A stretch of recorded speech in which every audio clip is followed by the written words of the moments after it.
Bonjour et merci de recevoir le pain de vie chez vous.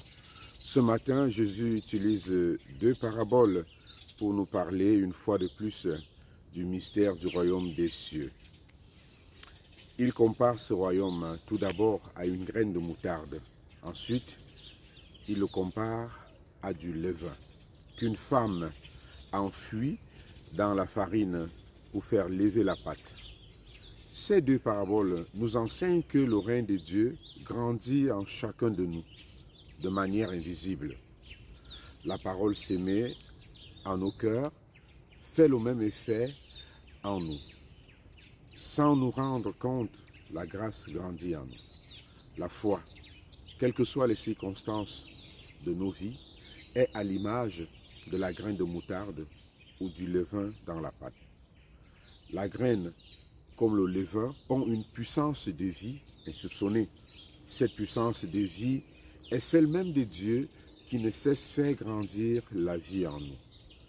En nous enseignant en parabole, Jésus nous éveille à la foi comme capacité de discerner la présence du royaume en nous et même dans les choses toutes simples de la vie. En nous parlant de graines et de levain, Jésus nous montre que le royaume ne sera pas une éruption extérieure, mais une germination de la grâce de notre baptême.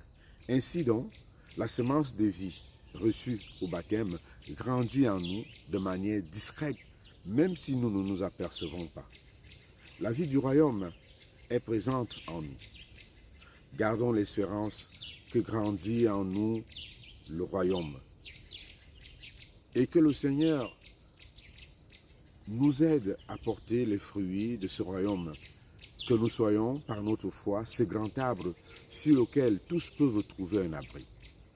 Nous sommes alors invités à nous laisser pétrir par la présence de la parole, la force de la parole, et comprendre que nous sommes travaillés par l'Esprit de Dieu en vue de la vie. Avec le Christ, prenons conscience que notre vie se façonne comme un grand travail d'enfantement. Cela donne une dimension nouvelle à tout ce que nous pouvons entreprendre. Notre fragilité, cependant, n'est pas un handicap. Prions, Seigneur, accorde-nous la grâce d'accueillir en nos cœurs la semence de vie éternelle et donne-nous de laisser cette vie grandir en nous.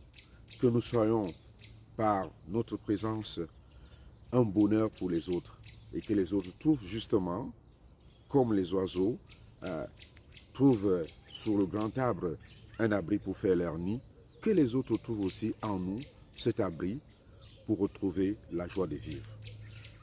Bonne journée à tous et à chacun.